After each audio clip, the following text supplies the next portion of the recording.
13 siècles d'histoire architecturale, l'abbaye du Mont-Saint-Michel. Dans cette première partie, on parle du sanctuaire et de l'église carolingienne. Je pense que tout le monde sait où trouver le Mont-Saint-Michel. Alors ça a à la fois le nom de l'îlot, mais aussi le nom de la commune. Il est en région Normandie, mais à quelques kilomètres de la Bretagne, à l'embouchure du fleuve Couesnon, au fond de sa baie. Et il est entouré par une sorte de vasière faite par le sable et les sédiments qui s'accumulent autour de lui. Comme ses voisins Tomblaine et Dol, c'est un pluton granitique. Il y a autour de 525 millions d'années, du magma remonte sous la croûte terrestre, stoppe sa course, se refroidit et lentement finit par voir son sommet apparaître à la surface de la Terre. Même phénomène, mais juste plus ancien, pour les îles Chausey, qui se trouvent à 20 000 marins au large du nord du mont. L'archipel est constitué d'écueils et de petits îlots, fait majoritairement d'un granit particulier qui va se trouver être idéal pour la sculpture. Et la maçonnerie d'art, c'est la granodiorite. Je vous expliquerai pourquoi Chausey et sa granodiorite étaient la carrière idéale pour construire l'abbaye. Mais ce sera dans la partie 2, puisque ça se fait qu'à partir du XIe siècle. Mais auparavant, dans cette partie 1, on va aborder toute la période qui précède la construction de la première abbaye. Des historiens comme Déric pensent que le mont était un lieu de culte druidique à partir de l'Antiquité, mais il faut savoir qu'il n'y a absolument aucune trace de cela. La plus ancienne trace d'une construction sur le mont, elle est littéraire. Elle se trouve dans certains vieux manuscrits du Xe siècle écrits par les moines et qui racontent qu'en l'an 709, l'évêque d'Avranches, Aubert, a eu l'apparition de l'archange Saint-Michel. C'est un mythe fondateur chrétien, la Révélatio. Et c'est pas une source très scientifique, mais l'un de ces textes a le mérite de contenir la description d'un bâtiment que l'archange Saint-Michel demande à Aubert de construire, à savoir un édifice de forme circulaire à la manière d'une grotte pour reproduire le sanctuaire du Monte Gargano. Le Monte Gargano, c'est en Italie, dans les Pouilles, et sur ces hauteurs, il y a effectivement le plus ancien sanctuaire dédié à Saint-Michel. À l'époque, c'est le seul, et donc ça paraît logique que ce sanctuaire soit le modèle architectural, entre guillemets. Il existe depuis le VIe siècle, et à ses pieds, il y a eu souvent des combats des chrétiens contre les païens ou contre les musulmans, et Saint-Michel étant le chef de l'armée des anges, alors naît ce mythe de le voir apparaître au-dessus du Monte Gargano. C'est une petite grotte au sommet du Gargano qui va faire office de sanctuaire. Selon le texte de la Révélation, Aubert envoie 2 chanoines là-bas au Gargano qui reviennent avec 2 reliques. Un fragment du manteau de Saint-Michel et une empreinte de son pied sur un caillou. Aubert aurait installé au sanctuaire 12 chanoines en permanence sur le mont. Un chanoine, c'est un clerc qui peut posséder des biens personnels, c'est pas un moine. Mais ça, au fil du temps, ça va poser problème. Parce qu'on a des mentions dans des textes officiels des chanoines du mont au Xe siècle. Et d'ailleurs, ça voudrait dire que le projet d'Aubert a tenu jusque-là, de 709 aux années 950-960. Mais dans ce laps de temps, le contexte politique du royaume de France a évolué, et au début du Xe siècle, naît le fameux duché de Normandie, dont le territoire s'étend progressivement jusqu'au Mont-Saint-Michel, qui est intégré au duché. Le duc de Normandie, Richard, se rend compte que lorsque des gens, dont des nobles comme lui, font des donations au sanctuaire du Mont-Saint-Michel, ça part directement dans la poche des chanoines qui en profitent à titre individuel. Et ça le rend irascible. Si bien qu'en 965, il obtient auprès du roi des Francs et du pape une résolution pour remplacer la collégiale des chanoines par un monastère bénédictin. Et ça implique une architecture particulière qui laisse forcément des traces. Vous allez comprendre pourquoi. Fin du 19e et début du 20e, on découvre des vestiges sous l'église abbatiale et qu'on rattache, sans trop vérifier, à ce fameux sanctuaire des chanoines d'Aubert. Et pendant très longtemps, ces vestiges seront identifiés comme ceux du sanctuaire. Dans la seconde partie du XXe siècle, c'est-à-dire à partir des années 60, 70, l'archéologie change vraiment et donc du coup, eh bien, on voit les choses différemment. Enfin, on ose en fait remettre en question les travaux qui ont été faits au 19e et au début 20e. Et là, on commence à avoir un doute sur ces vestiges.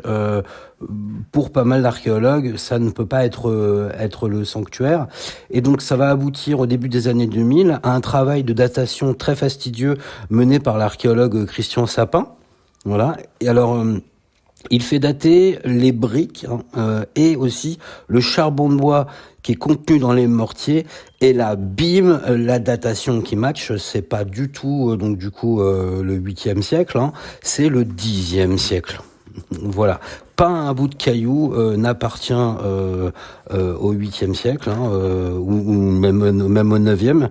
Voilà. Il n'y a rien de plus ancien que le 10e. Alors l'excellent travail de Christian Sapin et de son équipe ont permis de comprendre aussi, pas seulement de dater, mais de comprendre, d'interpréter cette construction qui est la plus ancienne jamais découverte au Mont-Saint-Michel. Voilà, c'est le plus ancien qu'on a, ce sont ces briques, c'est cette salle, c'est cette construction. On va la découvrir et l'analyser ensemble. Il s'agit d'un espace quadrangulaire de 11 mètres de large et de 13 mètres de long, flanqué à l'ouest du mont, mais juste sous le sommet, pas au sommet.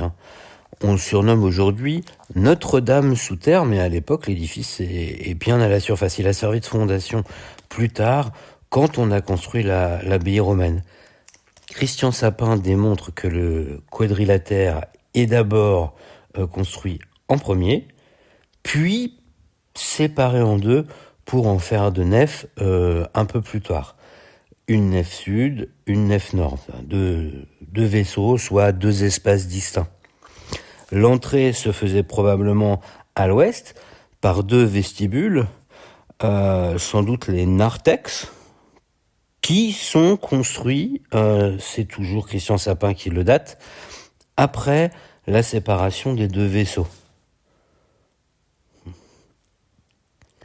Puis, donc une fois qu'on était dans les narthex, on accédait à la double nef. Chacun des deux vaisseaux, des deux nefs, s'étendent vers l'est et se termine sur une chapelle de 2 mètres de profondeur. Chacune de ces chapelles conserve des niches latérales sous arcade et sont voûtées en berceau plus bas que les vaisseaux de la double nef. Le mur cyclopéen mis à nu derrière la chapelle, il a été daté, il est aussi du 10e. Chacune des deux chapelles est surmontée d'une tribune. Et ce qui est curieux, c'est qu'on ne peut pas accéder à ces tribunes depuis la double nef. Depuis le sol, c'est impossible. En revanche, au fond de chaque tribune, il y a un couloir qui part vers l'ouest en escalier, donc vers le sommet. Notre-Dame sous terre, elle est située sous l'actuelle terrasse, au pied de la façade de l'actuelle église abbatiale, et les deux couloirs aboutissent dans la nef de l'église abbatiale actuelle, sachant qu'elle n'existait pas encore à l'époque. Alors, où aboutissaient les couloirs? Qu'est-ce qu'il y avait au sommet du mont? Alors déjà, Christian Sapin, il parvient à démontrer que les briques utilisées pour construire notamment les arches, elles étaient fabriquées sur place, en terre cuite. Cela lui donne un style qui fait vraiment penser au style carolingien, mais comme il s'agit d'une église du Xe siècle, soyons plus prudents et parlons plutôt d'église pré-romane. Pour ce qui est de ce qui se trouvait au sommet, faut savoir que l'architecte Paul Gou, au début du XXe siècle, il a trouvé les bases d'un très vieux mur sous le sol de l'église abbatiale actuelle et qui a lui aussi la forme d'une église. Je vous ai dit tout à l'heure qu'à cette époque de fin du Xe siècle, le mont est sur le territoire de la Normandie et son duc Richard Ier impose des moines bénédictins. Comme l'indique leur nom, les bénédictins suivent la règle de Saint-Benoît, qui est une règle très stricte. Elle se résume par la maxime ora et labora, prie et travail. On sait aussi que les moines bénédictins n'entrent pas en contact avec les pèlerins, les visiteurs, etc. et composent l'architecture de leur ensemble monastique de manière justement à éviter le public. Donc on a potentiellement en bas Notre-Dame sous terre, l'église pour le public et l'exposition des reliques. Et au sommet, peut-être une toute première abbatiale réservée aux bénédictins et un passage pour les bénédictins privés qui va donc de cette église, cette peut-être première église abbatiale jusqu'aux tribunes où sont exposées les reliques.